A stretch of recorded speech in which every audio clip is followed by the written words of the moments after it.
तो नमस्कार, कैसे हैं आप लोग। हैशटैग निशु और ज्ञान की दुनिया में आपका एक बार फिर से स्वागत है। तो आज बलबन के बाद आज का नया टॉपिक है कैकुबाद और क्यूर्मस। तो ये इलवारी वंश का लास्ट वीडियो है और इसी के साथ ही क्या है, इलवारी वंश खत्म हो जाएगा। तो बलबन की मृत्यु के बाद शासन के उसके बाद क्या है, दिल्ली की गद्दी पर कौन बैठा। तो बलबन की मृत्यु के बाद हम बात करें तो उसका जो पौत्र है कैकुबाद और क्यूर्मस, ये दिल्ली की गद्दी पर बैठे। बहुत ही कम समय पर इनका शासनकाल था और ज़्यादा कुछ विशेष नहीं हुआ। तो जो भी कुछ घटनाएं हैं वो हम देख लेंगे संक्षिप्त रूप में, एक कहानी के तौर पर हम ये चीज़ों को देख लेंगे। तो सबसे पहले क्या, हम प्रारंभिक जीवन की अगर बात करें किसके, कैकुबाद की। जो कैकुबाद है उसका जो पुत्र है वो कौन है, बुगरा खां। कौन है, बुगरा खां इसका पिता है। ठीक है।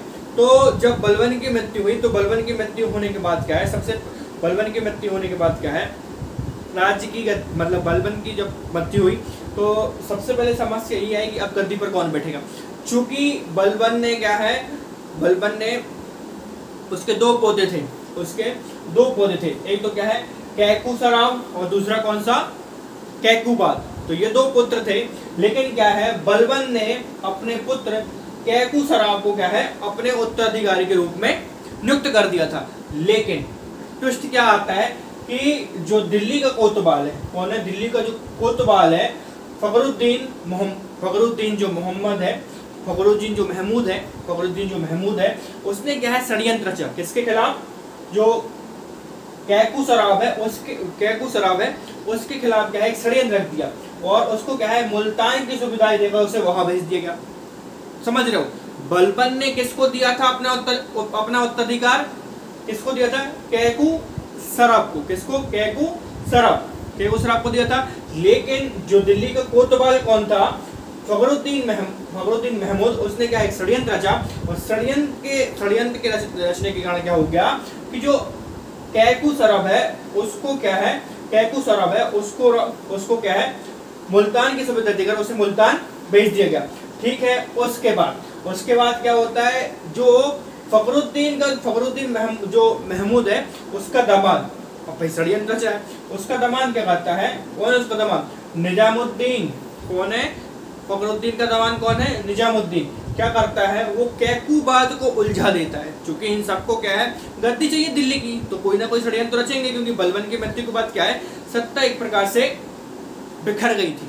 छोटे छोटे जितने भी मतलब जो सिपाही हैं या जो दल हैं, उनके नेता क्या है मतलब पैर फैलाने लगे थे कि भाई हमें भी शासन चाहिए।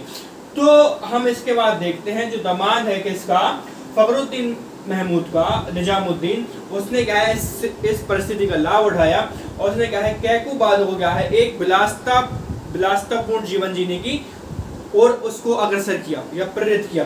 तो क्या है, कैकुबाद बहुत ही क्या है, जब तक क्या है बलबन का शासन था, उसके शासनकाल में क्या है कभी भी उसने एक प्रकार से कहें तो किसी महिला को देखा नहीं था, कभी शराब नहीं पी थी। लेकिन जब फखरुद्दीन जो महमूद है किसका दामाद है, जो फखरुद्दीन जो महमूद है निजामुद्दीन के दामाद ने क्या है उसको एक विलासितापूर्ण जीवन जीने की ओर अग्रसर कर दिया।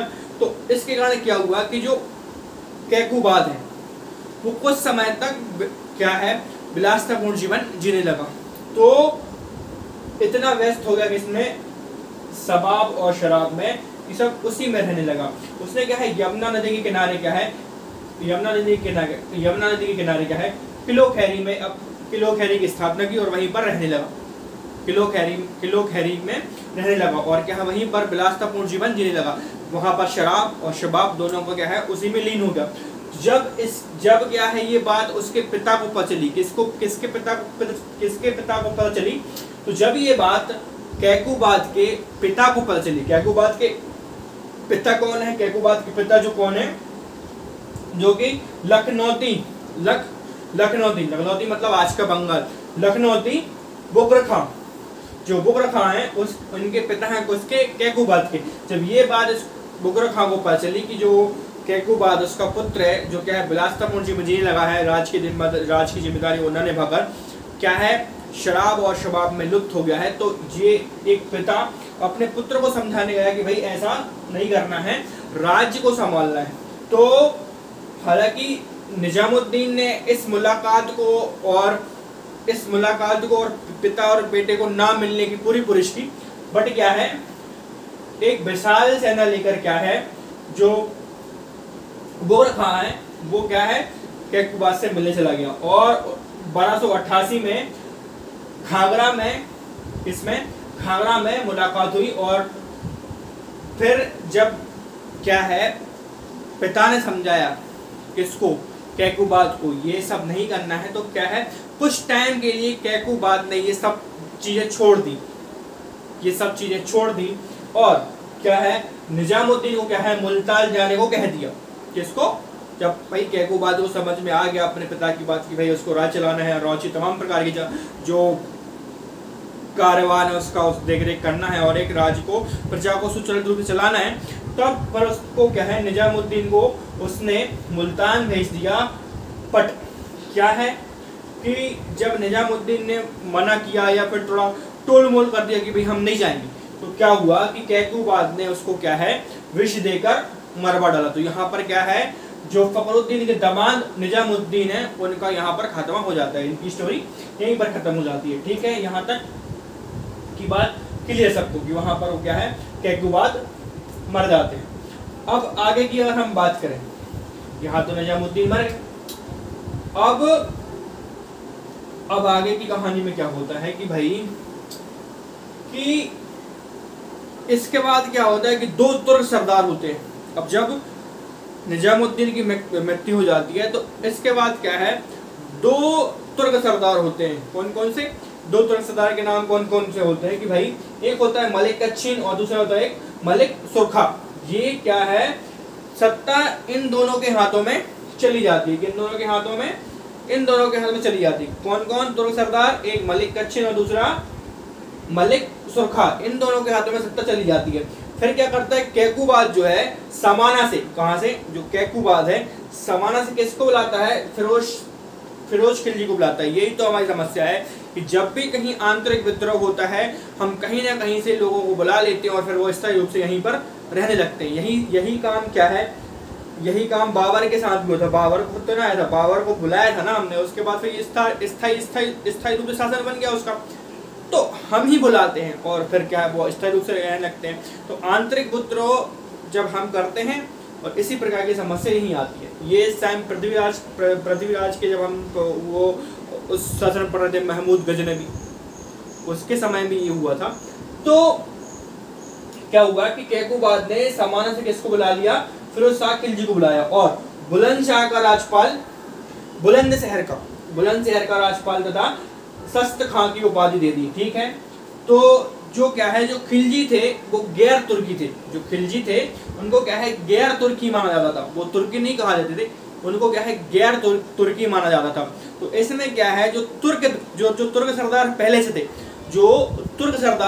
पहले से थे उनमें क्या है, इनके प्रति क्या है, जो तुर्क सरदार थे पहले से थे वो क्या है, असंतुष्ट हो गए कि एक बाहर से आया हुआ व्यक्ति जो कि क्या है तुर्क भी नहीं है, उसको शास्ता की उपाधि दे दी गई है और जो बुलंदशहर का राज्यपाल बना दिया गया है। तो दोनों दलों में क्या हो गया, तनाव हो गया। किसमें, दो, अब क्या है, जो राज्य में दो दल विभाजित हो गए।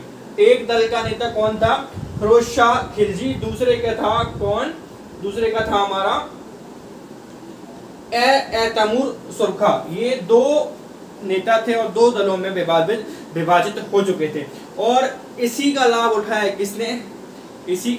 किसने, जलालुद्दीन खिलजी ने। उसने क्या है कि 3 वर्षीय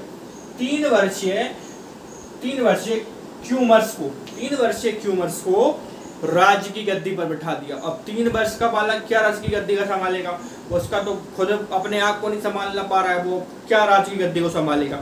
तो यही मौका का फायदा उठाया किसने, जलालुद्दीन खिलजी ने, और 3 वर्षीय क्यूमर्स को गद्दी पर बिठा दिया। बाद में उसकी हत्या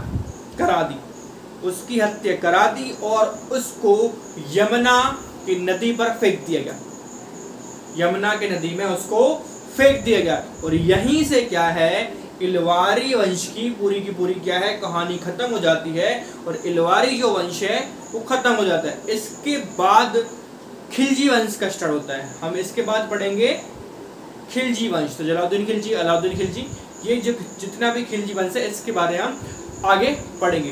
तो end of the point, end of the story, what is the moral thing about this, what we learn about this, what was the purpose of this story, what was the why we study of history. So this is the all the question and all the things we learn about history is that what type of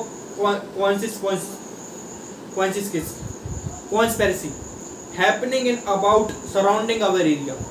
तो किस प्रकार के जो षड्यंत्र चलते रहते हैं भाई, राज की जो गद्दी होती है उसको पाने के लिए लोग किस प्रकार की षड्यंत्र कर सकते हैं, क्या है, अपने को मार देता है। तो ये सब हमें किससे पता चलता है, ये हम कैसे जान पा रहे हैं, जो हमारे अतीत में घटना हुई उसके द्वारा ही ना जान पा रहे हैं। तो इतिहास इसीलिए इम्पोर्टेंट है, क्यों ताकि जो गलतियां इतिहास में लोग कर चुके हैं उनसे सीखें। लेकिन एक वो जो लाइन है वो हमेशा वो दोहराते हैं कि भाई इतिहास अपने आप को दोहराता है, अगर आप ये चीज़ें करते हो तो आपके साथ भी वो चीज़ें होनी है। और एक वो लाइन भी बहुत प्रसिद्ध है कि भाई इतिहास से हमने ये सीखा है कि इतिहास से हमने कुछ नहीं सीखा है। ये दो लाइन है जो मैं कि हमेशा ही बोलता हूँ कि इतिहास से हमें बहुत, इतिहास क्यों पढ़ा जा रहा है कि इतिहास में जितने भी मतलब राजा हुए, चाहे वो प्राचीन हुआ, चाहे वो मिडविल हुआ, चाहे वो आधुनिक हुआ, तो कुछ ना कुछ हमें सीखने मिलता है कि जो गलतियाँ उन लोगों ने की हैं वो हम ना करें। भाई प्लानिंग करें, योजना बनाएं। अब सबसे ज़्यादा आप लोग देख रहे हो कि जो आंतरिक विद्रोह है ना, आंतरिक विद्रोह नहीं तो क्या है, विदेशी आक्रमणों को आकर्षित किया। They all attract foreigner invader. भाई सबने, हमने ना बुलाया उनको, अगर हमने बुलाते तो कैसे आते वो। तो ये चीज़ है, ये थिंग है। इसके बाद क्या है, हम खिलजी वंश पढ़ेंगे जिसमें जलालुद्दीन खिलजी के बारे में बात करेंगे। और आज तो हमने क्या है, जो हमारा दो राजा बचे थे इलवारी वंश के, छोटे थे, जो कि कैकुबाद था, शमसुद्दीन क्यूमस था, उसको हमने आज समाप्त कर दिया। कल मिलते हैं खिलजी वाली वीडियो में, तब तक के लिए टिल देन गुड नाइट।